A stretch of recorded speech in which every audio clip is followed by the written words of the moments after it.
Yeah, and also for me, like a sense of emptiness that you kind of feel from nature as well, just sort of space in general. I've always wanted to strive for emphasizing the space, not just the body or an object within like a theatrical performance. I think that's something that's been quite neglected. Yeah, I think that's sort of looking at it from a very spiritual angle. Maybe I think like that, maybe because it's from like growing up in Japan. Like, of course it's not that religious there, but you know, the sense of those spiritual teachings have kind of have been implemented within like the cultural thinking.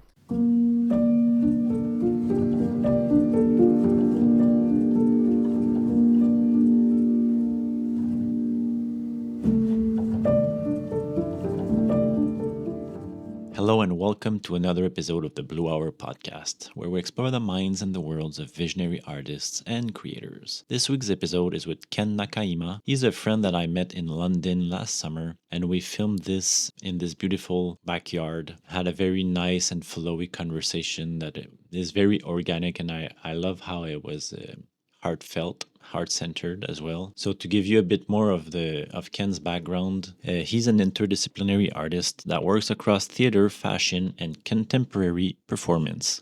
His practice blends dance, theater, and visual arts into a powerful language that distills the essence of human existence.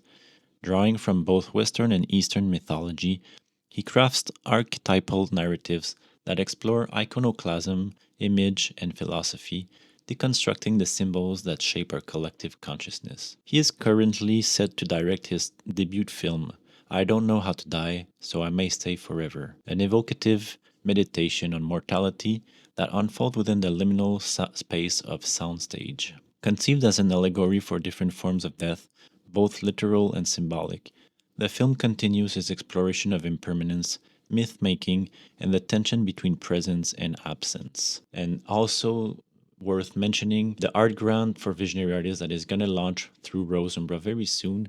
Well, Ken is going to be one of the members that will evaluate all the files. So this will be launched probably in the following weeks. So keep an eye out for this on our Instagram, Rose Umbra. Let's get right in. So maybe to start, if you want to tell us a bit about your background and how you came to where you are right now in your craft. Thanks for having me on, by the way. Yeah, of course. Felt like by chance. It was just, we happened to have this conversation at the barbecue and then poof, here I am. Well, I kind of, initially I started in the opera house in Tokyo as a kid. And I think I was kind of privileged enough to like just sort of work on, like 1 or 2 shows every year for like most of my childhood. Okay. So for me, like I was very privileged enough to like sort of be placed in an environment that was already essentially the major leagues. So everything that I consumed, from the backstage to meeting the set designers, to the directors, the singers, the actors, that was essentially my home. Because what were you doing like in this environment? Like what was your role? Mostly like sort of like an acting role. So either most of the time playing like a child of a protagonist or one of the other characters and so on. And so I kind of practically grew up in the opera house because most of the time I was taken out of school to be at the opera. Amazing. Which was wild to me. Yeah, because you were saying like your mom is in this environment as well. She was introduced you to this realm, being a dancer. That's right, yeah. So, she became a professional dancer from like the age of 17. She kind of left Glasgow, Scotland, and just continued to do contracted work like everywhere globally.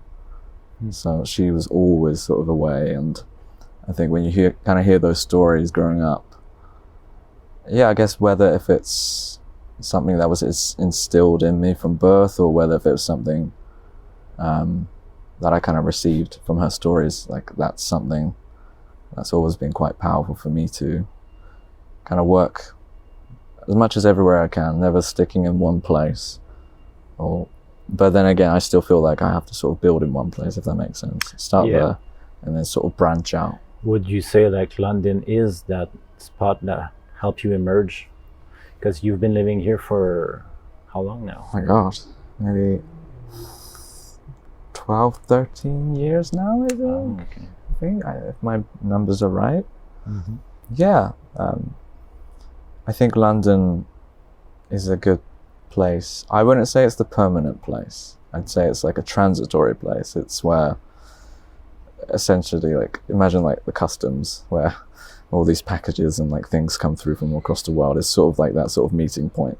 Mm-hmm. And I feel that with like arts and culture, where you have all these people coming from everywhere, but also long term, and it's kind of beautiful actually, these all sort of intersections. And I feel like London is still that intersection, despite what's been happening with Brexit and Mm-hmm. the politics of the country. I think it's still quite a good meeting point.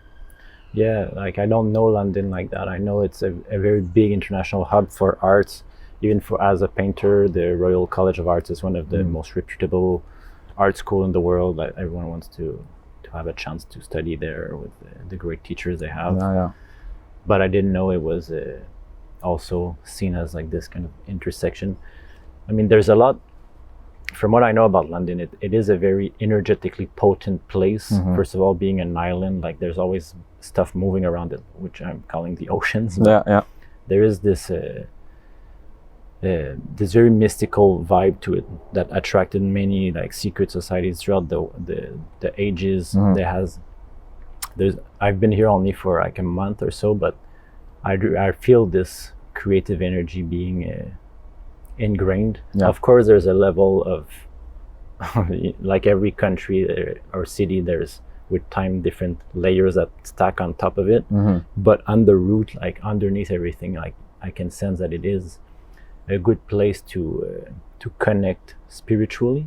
Like and now we're in London, but I know also like it's known for having all these creative places around the what is it called, like the Stonehenge and all these places that are renowned, and all the crop circles and stuff like that.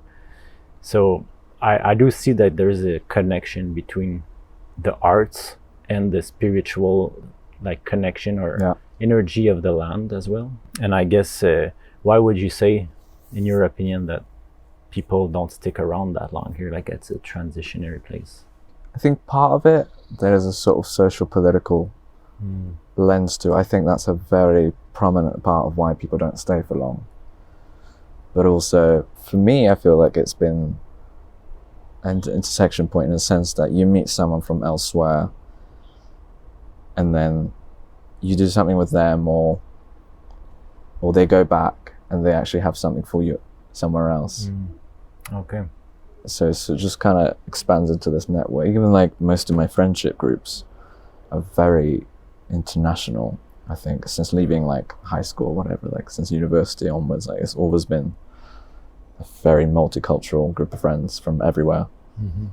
And I think that's what is good about London, that there is that sense of multiculturalness to it, and you can just go if you want, or you can stay, which is fine.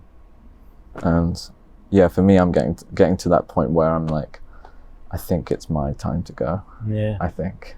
And we were briefly discussing that, and it's something I wanted to ask you, because you mentioned to me that you were born actually in Tokyo, so you spent all your childhood till 11 years old, I think? Yeah, pretty much. Like in Tokyo, which is one of the biggest cities in the world, and it's also, from, if I'm not mistaken, quite recent. Like it's not a very old city, and it's a city that keeps expanding, multiplying itself exponentially every year. How was it growing up in Tokyo compared to coming here in London? I think in terms of like organization and structure, I think I kind of miss that sense of something with a bit more order, with a bit more precision, even down to the way people queue, or like the way the train system works and stuff like that. I remember even growing up as a kid, you still felt that sense of like, oh, I don't have to worry about those things because it's designed so well. And I could just go with the flow. But at the same time, I don't know, I never really I wouldn't say I had like the best of a childhood in Japan, because there's an element of xenophobia where if you're kind of half Japanese, you're kind of frowned upon a little bit. So for me, yes, I did have a good time partly, and I got to have the privilege to do the opera and so on, but the other side of it, yeah, I never exactly had a good time per You se. didn't Yeah. feel like accepted No. within the culture. Yeah. But you were saying like the city in itself has a very, like, everything is interlocked, and yeah, like the structure is, the mold is there. You just have to inhabit it, which can be good, but it can also be, I guess, restricting. Yeah. Like if you want to create your own thing, you know, you have to make it fit in the mold that's already there. Yeah, and I think that's something that I've sort of been trying to unlearn in a certain way on a personal level and on like a creative level as well, because I think I'm very grateful for the cultural and like social influence that it's had on me as a person in terms of the way I execute things, the way I feel like things need to be done properly, and like being grounded with something a bit more structure. But then again, I guess on the negative side, I might be too obsessed with structure, or too obsessed with being too precise, and not actually just sitting back and being like, hey, let me just chill out for a bit. Do you think this translates in your work? Like, I think so, yeah. I think it definitely comes from a place of anxiety when it's too structured, if that makes sense. if it's too structured. I think, because I feel like I've been trying to find this sort of balance within my work, especially sort of the performance-based work, where in creating performance-based work, you know, you can kind of go through a different process where, let's say, one is more, you know, everything is prepared before the rehearsals, you've got all the material, everything's ready, and you go in. Yeah. Or you can work in a way that's much more democratic, where you've got checkpoints, and in between those checkpoints, you can allow the facilitation of like being really sort of collaborative, and for the others to come up with something, and you kind of generate from that. I think that's where I'm at now. So I remember like a few years ago,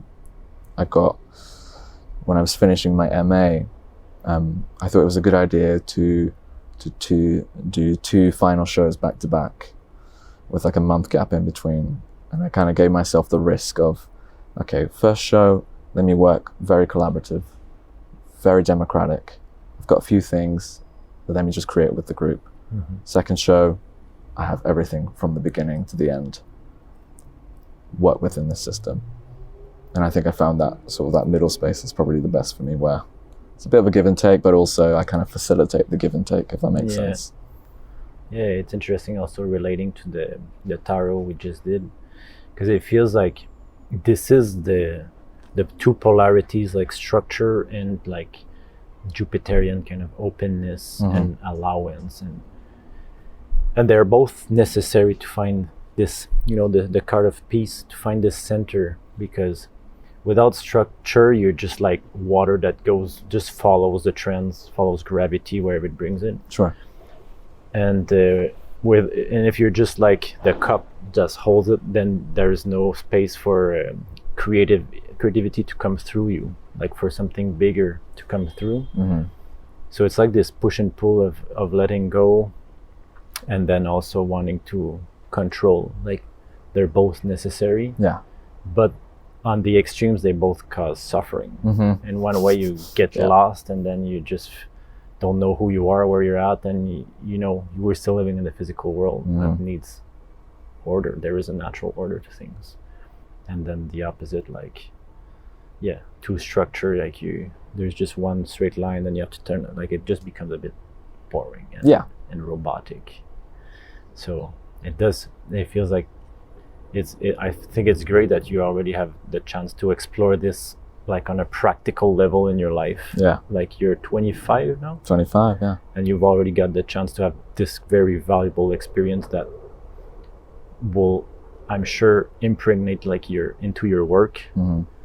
And this, I think these are, what I'm interested in is like these subtle qualities get infused into the work, and people, even though they look at the work and they have a judgment on it, but they still receive this order and like these kind of polarities, and they can get inspired without even like knowing it consciously, but it does have an impact. Yeah. And I think it's important to have these discussions as artists, and I think your work is like really profound in this way, that you're also taking time to go deep into the, like, mythology is a big part of your work. Maybe you can touch upon that also.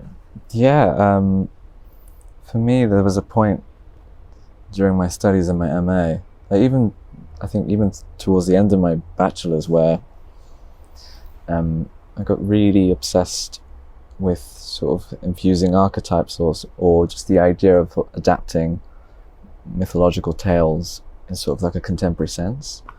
I remember the first trigger for that was when I got to work on a contemporary adaptation of the epic poem Gilgamesh. It's one of the oldest poems. I think I told you this at the barbecue. Yeah, it's like one of the oldest known texts, and it's. I remember when we worked on that project as a company, there was this beautiful sense of connecting the past and the present, of through the archetype or through the narrative, where there's a lot of things that still really haven't changed. I think that's an obvious point of kind of trying not to separate the ancient with the present people. I think we're still the same. We just have more things to work with, really. But I think there is that beauty of like, wow, we're still so emotional, so vulnerable, and I think that's really beautiful. And I think that was sort of the starting point. And then I remember and then I did my own show after that Gilgamesh, where it was called Sempre, which means always in Portuguese, or forever. And that was taking elements from Orpheus and Eurydice. And I thought it was a fascinating sort of physical motif of the idea of looking away and being tempted to look. So like in the choreography of this dance piece, the person A had this blindfold on, but when she had the blindfold on, the other person would be alive, would be present. But every time she took the blindfold off, her partner would collapse and essentially become dead. And so we kind of played with this motif, not seeing and then seeing the memory, if that makes sense. And I thought that was quite interesting, and that kind of went into sort of nostalgia and how we can't really see nostalgia, but we can feel it, if that makes sense. Yeah, that's beautiful. Yeah, it is these timeless concepts of being human. Yeah. Like, I think Shakespeare, for example, like, is one of the most known, like, his text, because I don't know if you heard about like the mysteries of the Shakespearean texts. No, tell me. So Shakespeare, from lots of sources, would have actually been Sir Francis Bacon, which is a Mason.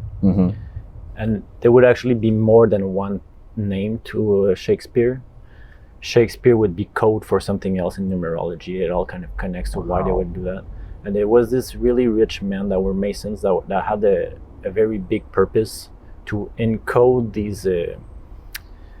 this wisdom, like in the Bible, that is encoded in parables and stuff like that. These mysteries and these truths about being human. So they owned the press, and they would actually encode the actual fonts with certain messages and certain codes. It's wild. It's so wild, but the reason why I thought a lot about that in the past few years, like the reason why this type of text outlives if he was alive or not. It's because the ideas are bigger than his ego. It's not part of his personality that he's expressing. It's concepts that are transcending time and space, and that story was it was crazy. I was watching this documentary that was, let's say, a battle between a Shakespeare doctor who was studying that for like years and years, lecturing on it, and this Mason that studied Shakespeare but from the occult side. Oh wow. And then they were fighting, is he real or is he fiction? And so like they go on this adventure in the podcast trying to, basically it's the doctor that's just following him and like being like, whoa. Yeah. Then they go to London, where because the original Shakespeare texts are not even found. They don't know where they are. So there is only the most ancient replica of the text in London. I don't remember where, but they go they open up, and then he, you know, like the Freemason, it's like a compass and Yes. and a ruler. So there's actually, they use this to like find the symbols in the Wow. actual original text, and it connects to the stars. I know it looks far-fetched, but like you can see it firsthand in the movie how they do it, and it makes sense. Yeah.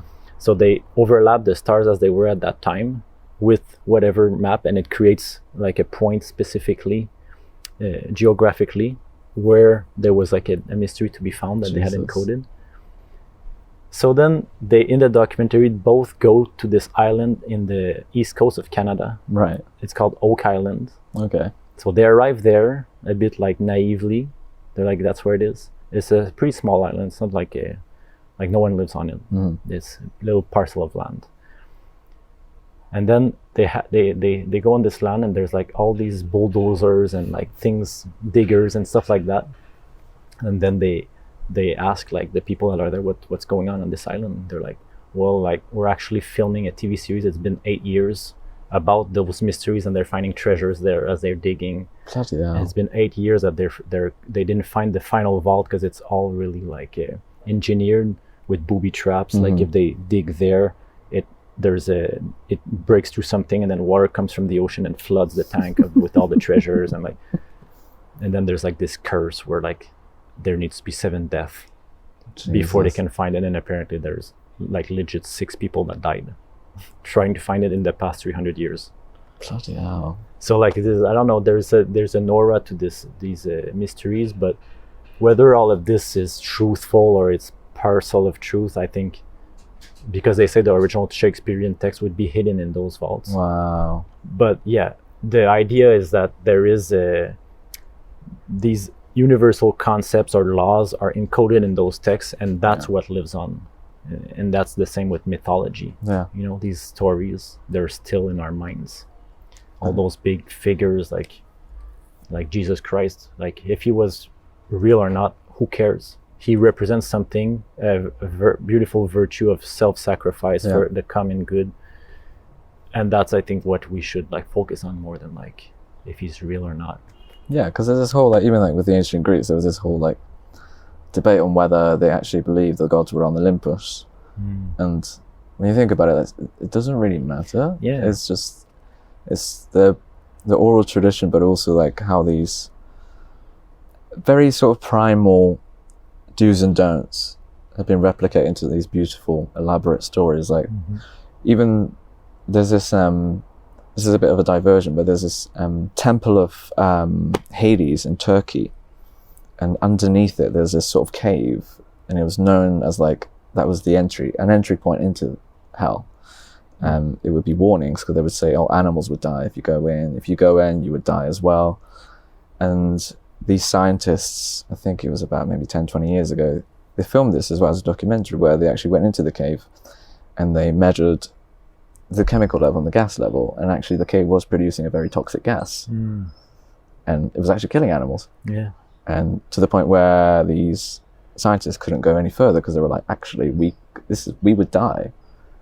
And so there's this fascination of like reality and story coming together, forming this wonderful narrative. Another example of that in Turkey that I saw firsthand, you know Abraham's flaming bush? Oh yeah, yeah.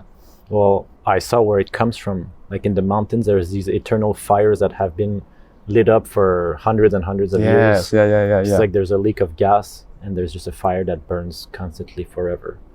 That's across Azerbaijan as well. Like they have these natural gas pockets. Well, they're not, that was in the near the Lycian Road, but near the sea, the Mediterranean Sea, in the east.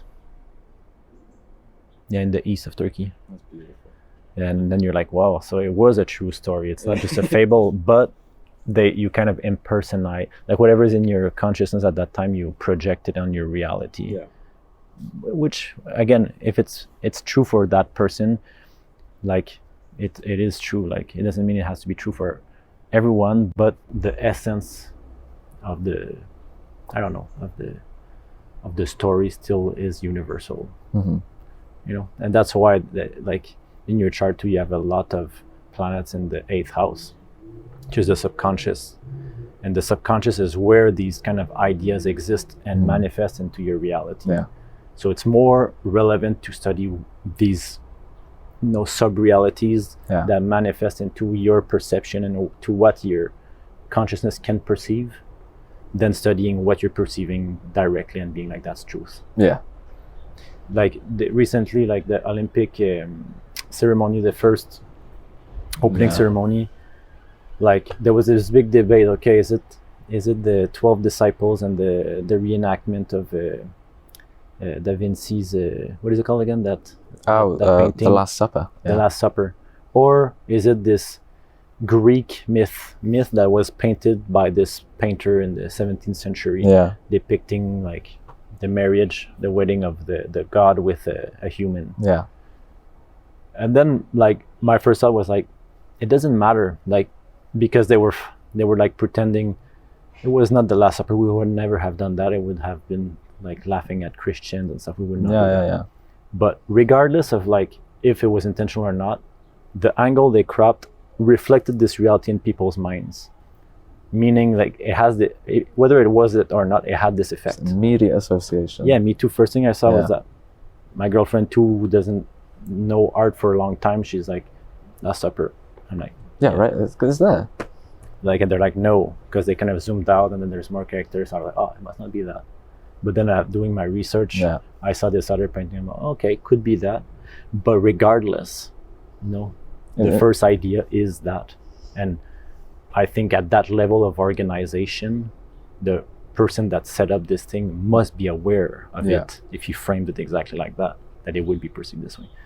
And it's everywhere. Like, I think if you sort of pay attention enough, just your day-to-day life. Like for me, like I have a habit of referencing things, because I remember like I kind of obsessively built this bibliography in my head of like just constantly looking at different paintings. Right. And now every time I see something, I'm like, oh my god, that looks like the Lamentation of Christ. I'm like, oh, there's a Caravaggio. But then again, that in itself has a negative side of it, because then you're constantly looking at everything as a finished composition rather than breaking it apart and actually being there. That's interesting though. Like, like your life becomes like a poem, or like, Yeah, it becomes quite poetic.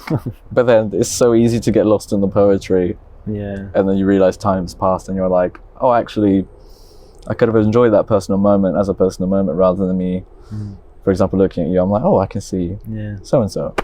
But just being here, I think that's been a problem. Yeah, a problem, but it's also probably like how you're shining in the world, like how your art has its uniqueness to it, and it's a gift, right? Like the ability to connect ideas, because in the end, like in the unconscious, there is still an idea form like together and form, like it's not even creating new ideas, but giving them a new life, a new flavor. Yeah. That often like artists strive all their lives to get there. For you, it's more like it's in the background of your mind at all times. So I guess it can be negative, but for your art and for the potential of what you can create in this lifetime, it's very meaningful and impactful, I'm sure. I think that's always been like sort of like a strong ally that's sort of deep within my head. So when it comes to when I'm just sort of creating projects, it really does help. And it really gives me a sense of like assurance of a starting point. But also I think, going back to the negative side of it, it's just, it can be overbearing, quite overwhelming, where you just feel like you just want to sort of switch your mind off. Or even, like I remember last year, was it last year? No, 2 years ago.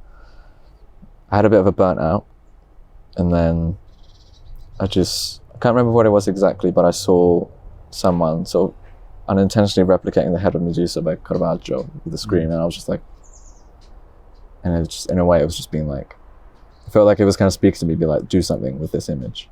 Okay. And I felt like I had to sort of close the book, essentially. I just put my sunglasses on, and I was just there like, no, go away, I need a break. It was too intense. Yeah. Oh. And I guess we discussed a bit, but this must also have influence in your dreams, like these kind of strong.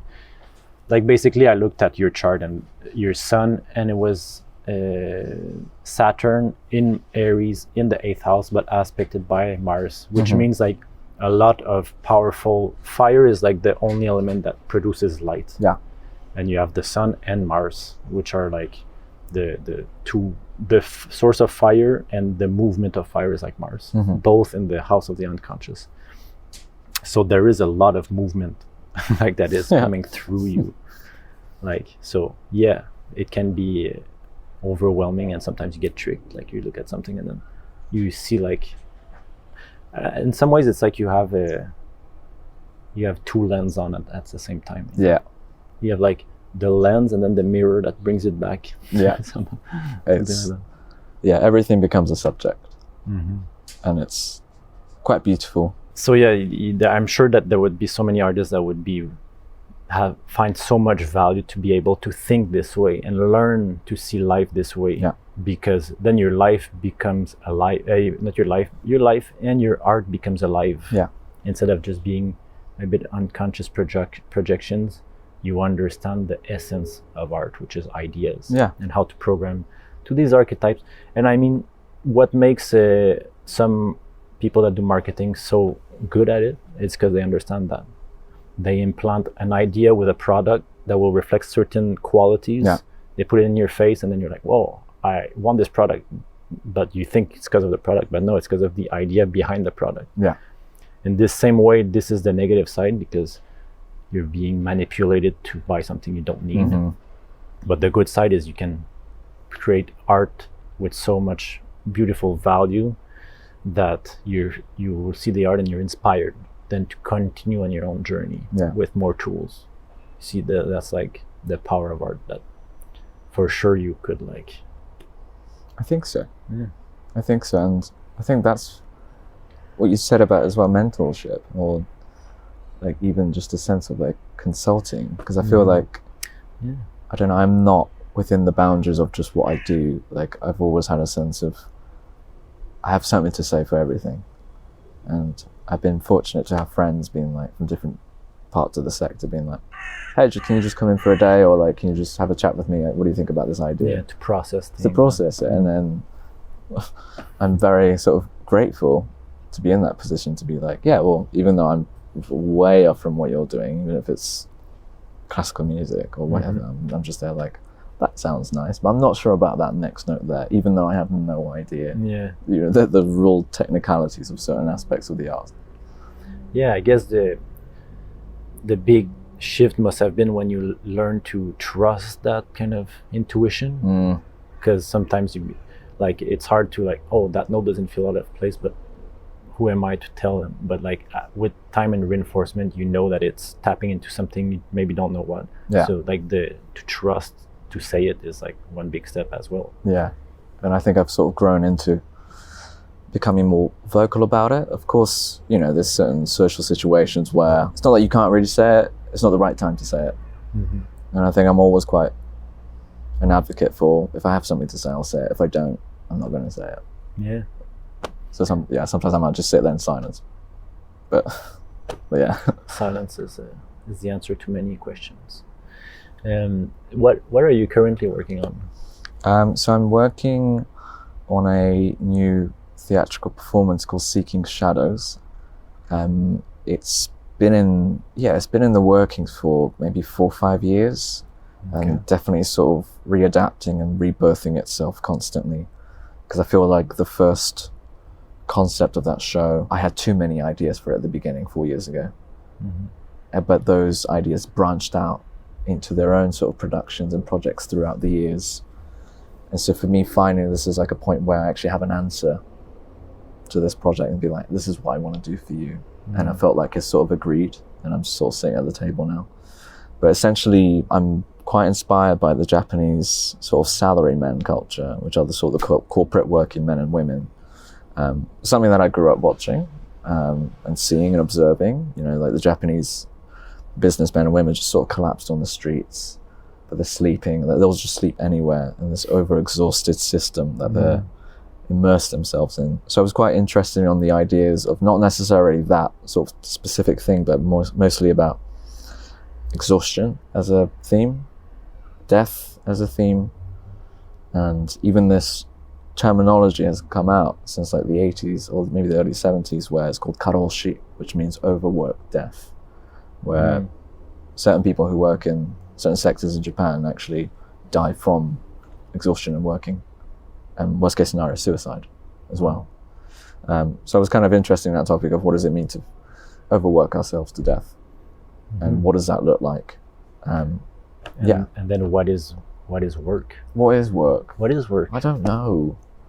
Work. Because work feels like it's the thing you do that you don't want to do, but that you do because you have to. It's like, you have to get up. It's the thing you do to produce value in the world, and I think then it comes on, are you producing value for yourself or for others? Yeah, I don't know. It's like you have to sacrifice something to create this value. You sacrifice your health. Yeah, and I don't know. I think it's definitely fortunate when what you are doing for work is also something that you're very passionate about. Like, is your path, and I think then it doesn't really become. It's like an obvious point, isn't it? It doesn't feel like work. But that's in astrology gives the nuance, because there is like the second house of work, and then you have the 10th house of dharma, which is the work your soul is here to do, which often doesn't make money. You know? And if they can by chance or like karma be linked, then they're like, that's bliss, right? Yeah. But there is a separation to do, like, and I think it's important to like bring clarity to like what is what, so that you don't overdo just one of. Well, I mean, because the second house is connected with pleasures also, but like to have pleasures, often you need to have money, so you have to like sacrifice part of your time for money to, and while the other one is like more a heart-centered type of thing that you do for the collective good, and because of that you get rewarded often, because like if you work with something that touches a lot of people, then you can make also a lot of money. So there's that kind of these two polarities in the zodiac that can be observed, that I think is interesting to note. Yeah, and I think that's something I definitely want to sort of look into, like what is my work, like what am I here to do? And I do feel that there is some sort of points that have kind of risen throughout this sort of thinking process. I do feel like it is sort of my work, or is my responsibility to bring a sense of beauty for people, I think. Well, definitely I saw it in your chart. Venus and Taurus in your house of purpose. It's always been there. I think it's just this. And also it's a house of philosophy, so like, you know, understanding beauty but from the spiritual lens of things, like reappropriating this and not making it like a superficial thing that's used to market and to sell things, but that is more meant to bring peace, you know, within. Like when you see like symmetry and like certain colors that are well balanced with other colors, it brings a sense of peace that in nature you can see naturally, but that you can also reproduce into your art, to your performances and stuff. And that is like such a profound, impossible / possible goal of how can I create something that's just as beautiful as like a fallen leaf. You know, for me that has much more significance than me or watching, looking at, so like, even just looking at something specific, I'm just like, that is more beautiful than what I've done there last year or 2 years ago. I'm just there like, and I think that's why your approach is so philosophical and symbolic, because you can understand the codes of nature through philosophy, like to the golden ratio, understanding how this leaf would kind of follow this natural rhythm that is reproduced in all of life in a fractal. If you can understand this, you can observe it and reproduce it in your own way through like a dance choreography of people moving together, and like, you know, it's possible. It becomes tied together. So and also for me, like a sense of emptiness that you kind of feel from nature as well, just sort of space in general. I've always wanted to strive for emphasizing the space, not just the body or an object within like a theatrical performance. I think that's something that's been quite neglected. I think that's sort of looking at it from a very spiritual angle, maybe I think like that. Maybe because it's from like growing up in Japan. Like, of course, it's not that religious there, but the sense of those spiritual teachings have kind of have been implemented within like the cultural thinking. But also like in Tokyo, you feel everything is like gridded, and like this sense of space is not empty. Like it doesn't seem empty. In the philosophy, they talk about this, but like maybe you've grown up into the physical world, into this kind of.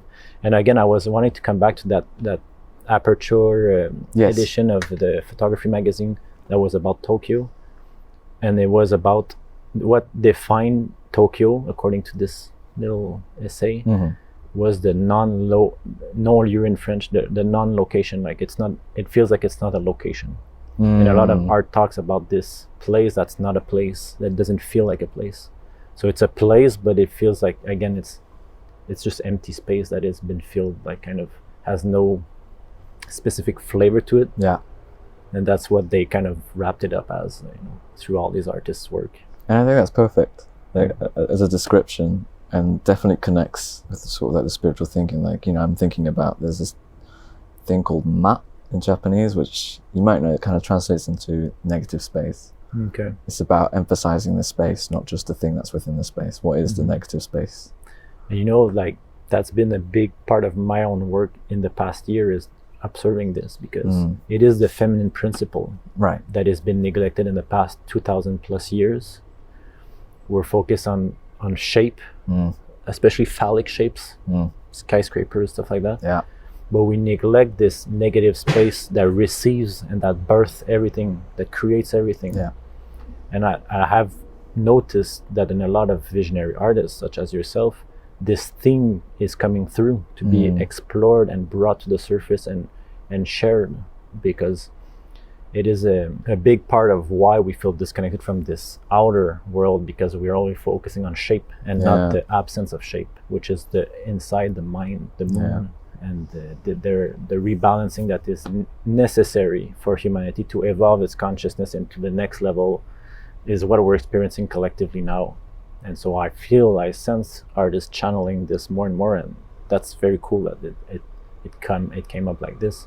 Yeah, because it is what have been your like insights into this since you started to think about it? For me, I think I'm on this sort of trajectory now since then of working with less things and less material. And what does it mean to work with less? I think that coincides with what we're talking about now, but also, remember we spoke about it briefly, that I was kind of influenced by the artistic movement in Italy, Arte Povera, where they kind of work with found objects. They only work with what they found. And I feel like I've kind of sort of found that balance between the two of restricting myself, not to the point where it's oppressive, but to the point where it kind of challenges me to work more with the emptiness of a space. Like one of my dreams is to work on a show where it's about nothingness. And maybe that comes from a reference of Proust talking about, I want to write about nothing. Maybe it comes from that, I don't know. But for now, I'm going to say it's come from me. For now. But yeah, because I do think about, how can I create nothingness? Because then you could argue that, yes, nothingness is a nothing of something, which I think someone else said, but I'm going to claim it for now. But yeah, because I feel like, for example, if you've ever been in an empty theatre or an empty performance space, if you haven't, try and just sit in an empty space, an empty theatre space. You feel this presence of the nothingness. You feel this space of the negative. There's something watching you, observing you, wanting you to do something. And even if it's just a slight gesture, something is, I don't know, there's some really sort of kind of spiritual experience, I think. Because it's you have the mirror of nothingness in front of you, and it's showing you that you're doing nothing. So it's okay, do something. Yeah. Because you're seeing nothing. It invokes the something, yeah. Doing. Yeah, that's interesting. In the Kabbalah, the Kabbalistic tree of life, there are these concepts. It all starts from matter, and then it goes up through all the energies of the planets, right. The divine feminine, divine masculine, God on top, that is hermaphrodite. Well, it's not even hermaphrodite. And then there's the 3 layers above this. It's like maybe I'm gonna put them wrong, but like nothingness, and then like the absence of nothingness, and then like something like limitless light, like a light. There's like three layers of nothing. Wow. So nothing, the absence of nothing, and then the absence of nothing, something like that. So it is encoded into like these sub-realities that are so unconceivable, Yeah. but that are, there are spaces that if you go along your spiritual journey, hopefully in a few lifetimes, you can, feel the light of God, and only then can you experience the non-light of God, and then the empty space behind that. It is very much like the kind of ending of the Divine Comedy, where Dante sees God, but he can never describe it, and he just describes it as, what was it again? He just describes it as love, and it's just sort of this beautiful depiction by Gustave Doré. Like, he drew this beautiful sort of idea of God, and for me that image is like, that's a goal for me. I was like, how can I create that in a performative space, like that sense of light. It feels like that could be like, if everyone could tap into this source and then use this energy to inspire their creations, life would be different. Oh yeah. Architecture would be different, this table would be different, everything that we see in life except nature, which is already infused by it, would like make our lives, the Romans would try to like mimic this with sacred proportions, because they knew that whatever they create is a manifestation of God, therefore has to impress the qualities of God. And when they would live in these cities that are depictions, so it would always enlighten you just to be in places. The conversations would be heightened, everything, the discussions you would have around the table would not be about like the reality TV that's on at that moment in time. It would be about ideas. Like, I'm sure there was not just that going on in the world, but like going within and trying deep. It goes back to the tarot, going deep into the heart center to find this source of peace, of light, is the best place to go when you feel like a creative blockage. Because like studying, like I feel like even Dante, all these philosophers and these great thinkers, that's where they went to find those ideas. They didn't look in the world only to the rational. I'm sure you can arrive to conclusions, but never to the place itself. And it, I think, even if you observe a specific like artist or writer or filmmaker, you just know that there's this, you can't explain it, but they've tapped into something that's just so beautifully connected to something more than them, and it resonates with you on like a level that you just cannot describe it into words. You're just like, that's it. It's true. I remember going to the Louvre a few months ago and being stunned by those old paintings from like 600 years ago, but like it inspired something in me. Just the depth of the color they used, the natural pigment, and how they layered it in this specific way for the color to resonate through your eyes, like in this way.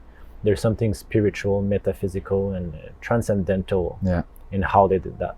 And just by feeling the painting, not even seeing, feeling it, that the author of this painting was someone that was highly spiritual and had a spiritual practice that was very deep. And you can feel that slightly a different style of painting, much more on the contemporary side, but there's a painter from France, Pierre Soulages, very minimalist in terms of what his depiction is. He does really just works with just strokes of paint, and sort of his older works was sort of the white canvas behind, and you see just constant streaks of black paint. And his idea was that he wanted to highlight the light coming through the darkness. But then as he got older, he stopped working with other colors, and it just became working with the texture of black paint and just how he can texturize and how that black darkness does reflect light in a certain way. And for me, I was like tremendously moved by it. And I'd rarely get moved by much more sort of contemporary based work compared to the classics, which I don't know if that's me being conservative. I don't know. I think there was something about it, not the realistic depictions. It's just more about the sort of the spiritual, and also like what you were kind of saying as well. Just that sense of like they've tapped into something. Yeah, he was definitely on a journey. Like he was not making art just to sell or just for this. There was kind of an inner process of discovering himself through these going deeper and deeper in these ideas. Yeah. And I think that something that made me think is like working with let's say black pigment, it feels it's still working with the material, because the idea of black and white is just a material concept, because in the idea realm it's light and the absence of light. Like dark, you cannot paint the absence of light. No. But in reality, in the physical, you can try to attempt it. Yeah. But you can never achieve it. It's like the only way to achieve it is to close your eyes. That's it.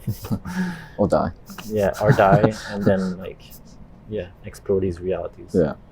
So it's and art, that's what the value of art is. It brings you to these reflections. Good art, Yeah. Art that's, like you say, tapped in, authentic. Yeah. And I would say honest as well. I think that's my sort of terminology for it. Is just honesty. And I feel like now, I don't know if this is a conversation that every artist has every decade to criticize like the contemporary. I feel like there is a lack of honesty, like I've seen around me. Maybe it's just within the branches. Well, I don't know for all the disciplines, but I know in visual art, it's because people that are successful, it becomes kind of a business. Yeah. And the art, it becomes like a studio. So like it's not they have many people. So the idea, the source of the idea is very disconnected from the product to the idea. There's so many different layers for it to be marketable, and that it kind of loses itself through the process and dilutes itself. It's not as authentic. And then there's the danger of repeating yourself. If it works, it sells materially, you're satisfied, and then you repeat and repeat and repeat, change a bit. But then it just loses, like the first time you did it might have been the source, the real potent thing. And maybe you explored it a bit more and it was still potent, but at some point it loses its value. Yeah. And I think theatre has been swallowed by that. And I worry that it's going to be swallowed whole. And in what way? In the sense that I think I'm specifically talking about sort of British theatre at the moment, because of sort of social political reasons and funding and so on. I feel like, I don't know if we spoke about it at the barbecue, but people are not allowing artists to take risk in theatre as much as they used to here. And I feel like what's been marketed is solely for what is marketed, if that makes sense. It's never... Sometimes I feel like I'm watching the same show 10 times. Yeah.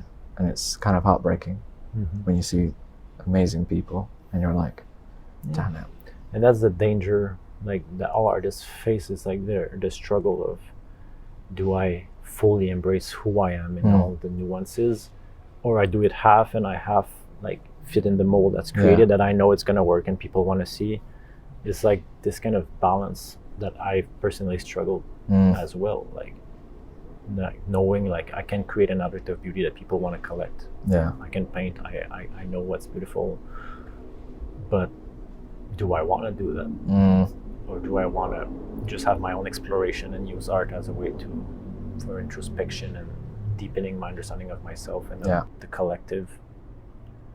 It was a struggle, and that's why my career is kind of very slowly taking off, because I decided for myself it was not something I'm willing to sacrifice.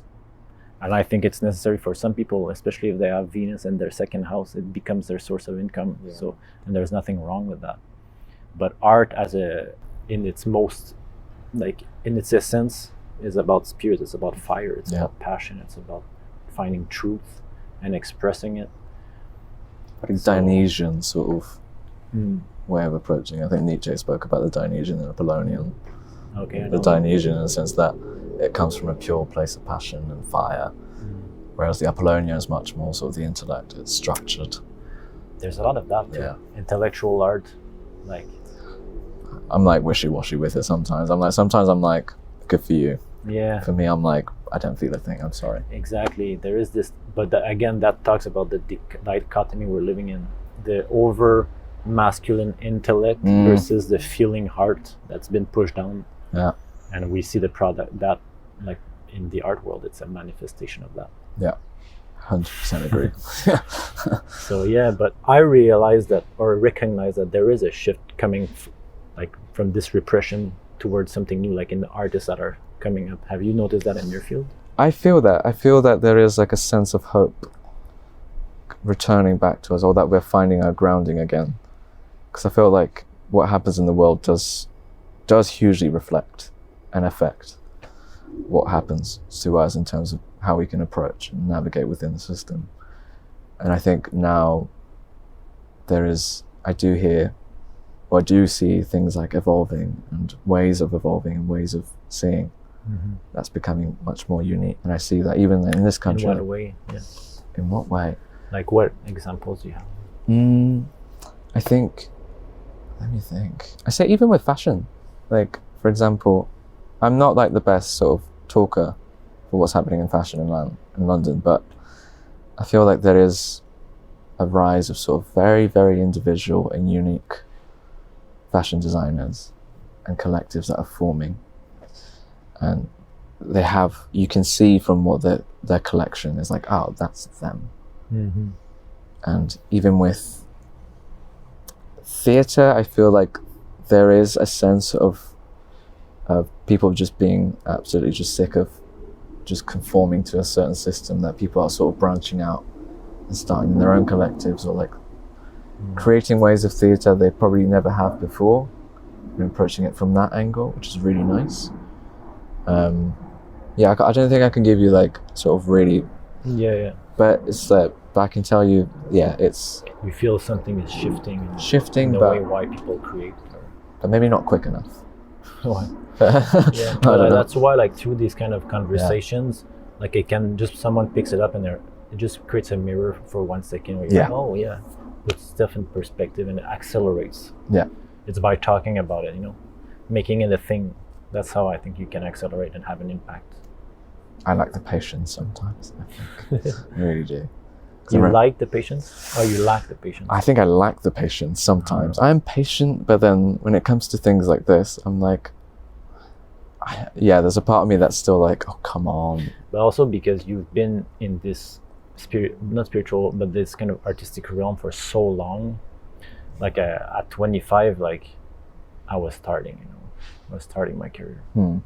Like I was starting to find out who I am and like why I'm doing what I'm doing. Feels like you were like input into the system very young, and you got to evolve quicker, because if you're in the art world, you're in the realm of ideas, so even your philosophical mind and everything kind of was on the fast track.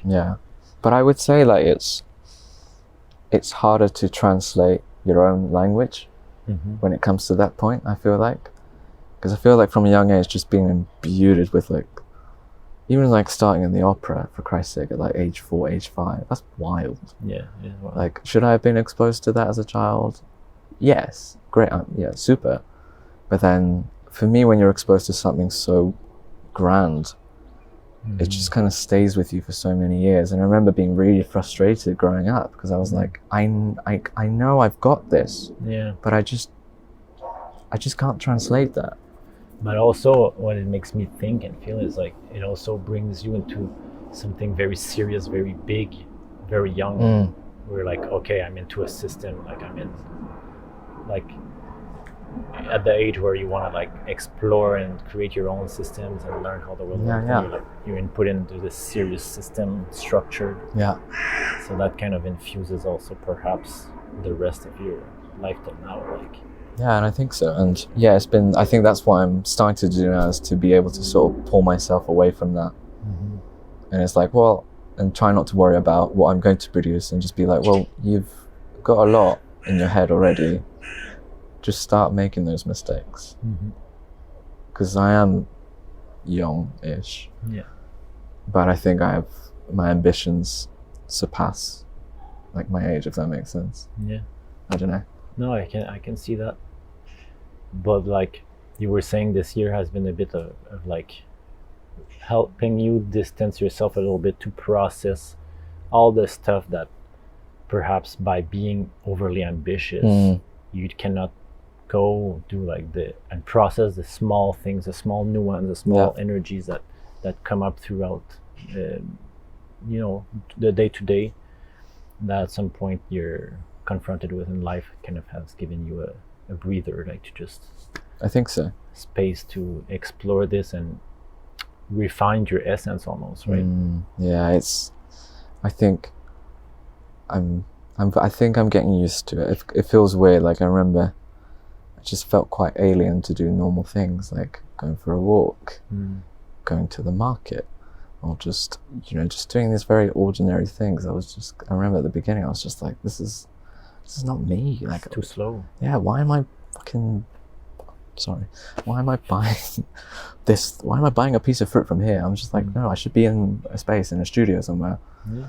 But yeah, at the same time, I think what you said about essence, I think that's something that's very sort of special to me, and I really should sort of take care of it, listen to it more, I think.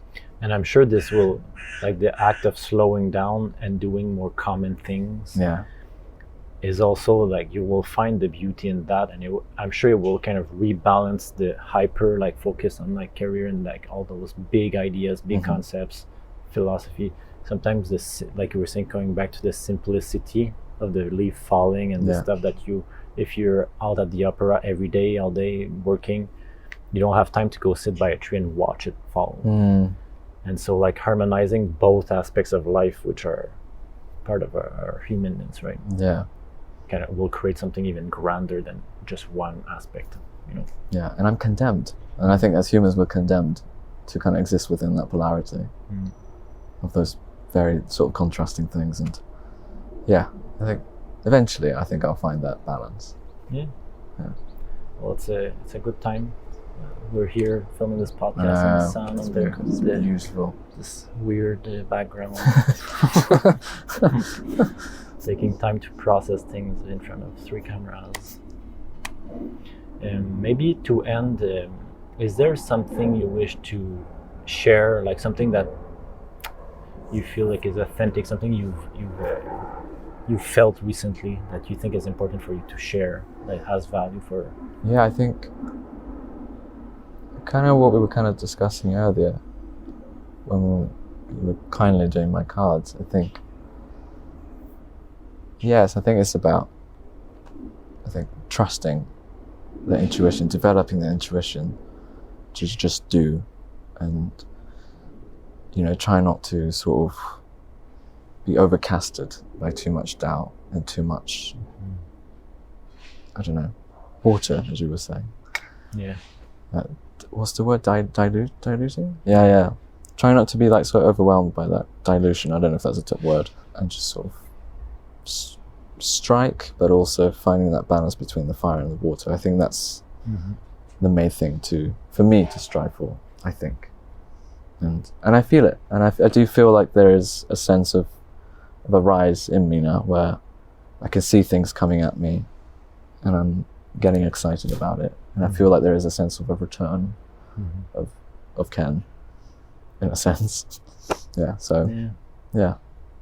Yeah, that's cool, because people don't know you've been to a traumatic experience that kind of forced you to slow down and absolutely reconsider. And since then, like now you're kind of, refinding that balance and that joy and peace, I guess, to do what you were actively pursuing before. Yeah, you can't force peace as well. I think that's the thing that I've learned. Yeah. You can take time off, but it doesn't mean you'll take a time off. Yeah. So you really have to put that intention. Yeah. Yeah.